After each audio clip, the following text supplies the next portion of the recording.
My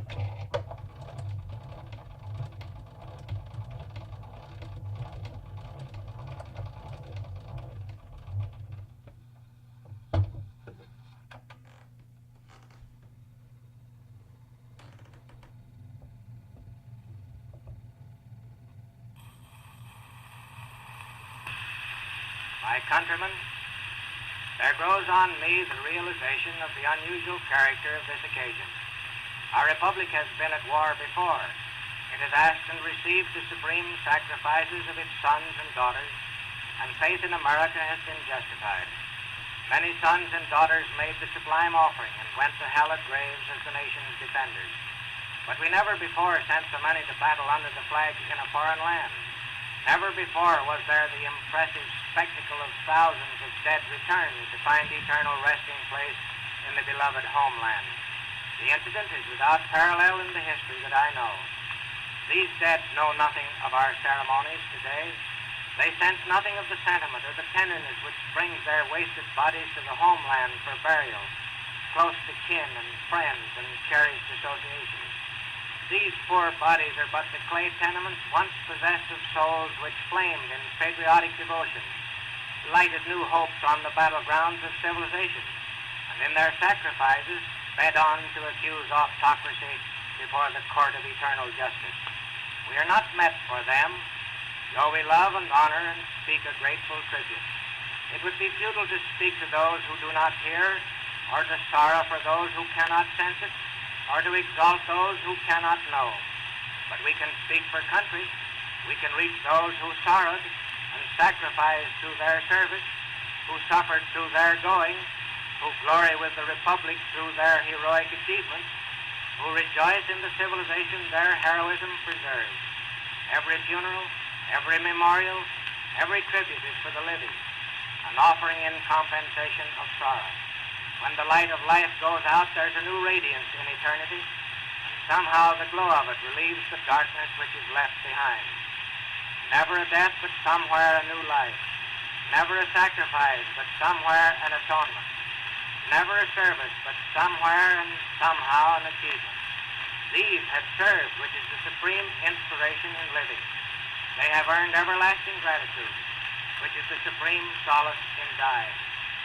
No one may measure the vast and varied affections and sorrows centering on this priceless cargo of bodies, once living, fighting for and finally dying for the Republic.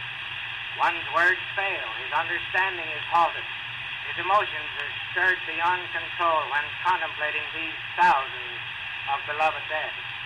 I find 100,000 sorrows touching my heart.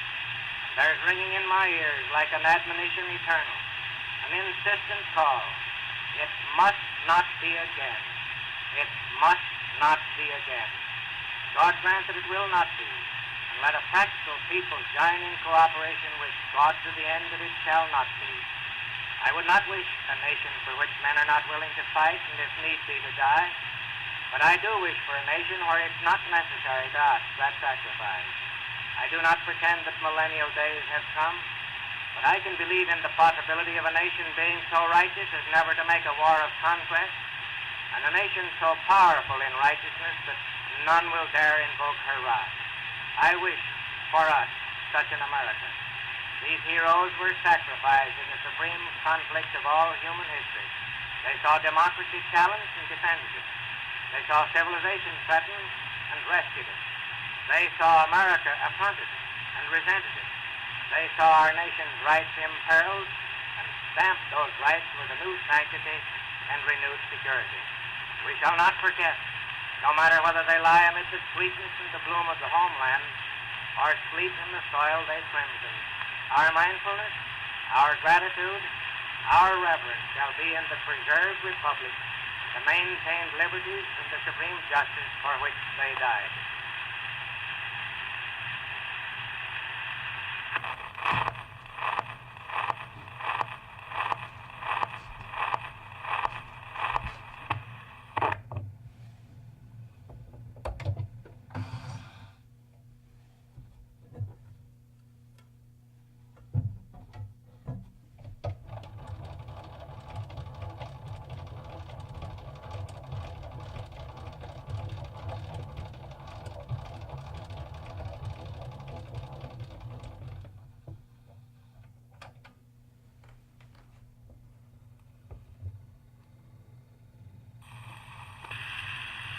Gentlemen of the conference, the United States welcomes you with unselfish hands. We harbor no fears. We have no sordid ends to serve. We suspect no enemy. We contemplate or apprehend no conquest. Content with what we have, we seek nothing which is another's. We only wish to do with you that finer, nobler thing which no nation can do alone. We wish to sit with you at the table of international understanding and goodwill. In good conscience, we are eager to meet you frankly and invite and offer cooperation. The world demands a sober contemplation of the existing order and the realization that there can be no cure without sacrifice, not by one of us, but by all of us. I do not mean surrendered rights or narrowed freedom or denied aspirations or ignored national necessities. Our republic would no more ask for these than it would give. No pride need be humbled, no nationality submerged. But I would have emergence of minds, committing all of us to less preparation for war and more enjoyment of fortunate peace. The higher hopes come of the spirit of our coming together. It is but just to recognize varying needs and peculiar positions. Nothing can be accomplished in disregard of national apprehensions. Rather, we should act together to remove the causes of apprehensions. This is not to be done in intrigue. Greater assurance is found in the exchanges of simple honesty and directness among men resolved to accomplish as becomes leaders among nations when civilization itself has come to its crucial test. It is not to be challenged that government fails when the excess of its cost robs the people of the way to happiness and the opportunity to achieve. If the finer sentiments were not urging, the cold, hard facts of excessive cost and the eloquence of economics would urge us to reduce our armament. If the concept of a better order does not appeal, then let us ponder the burden and the blight of continued competition. It is not to be denied that the world has swung along throughout the ages without heeding this call from the kindlier hearts of men. But the same world never before was so tragically brought to realization of the utter futility of passion's sway when reason and conscience and fellowship point a nobler way. I can speak officially only for our United States. Our 100 millions, frankly, want less of armament and none of war. Wholly free from guile, sure in our own minds that we harbor no unworthy designs, we accredit the world with the same good intent. So I welcome you, not alone in goodwill and high purpose, but with high faith. We are meant for a service to mankind, in all simplicity, in all honesty, and all honor. There may be written here the avowals of a world conscience, refined by the consuming fires of war, and made more sensitive by the anxious aftermath.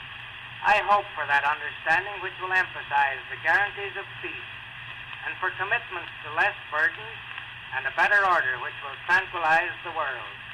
In such an accomplishment, there will be added glory to your flag and ours, and the rejoicing of mankind will make the transcending music of all succeeding time.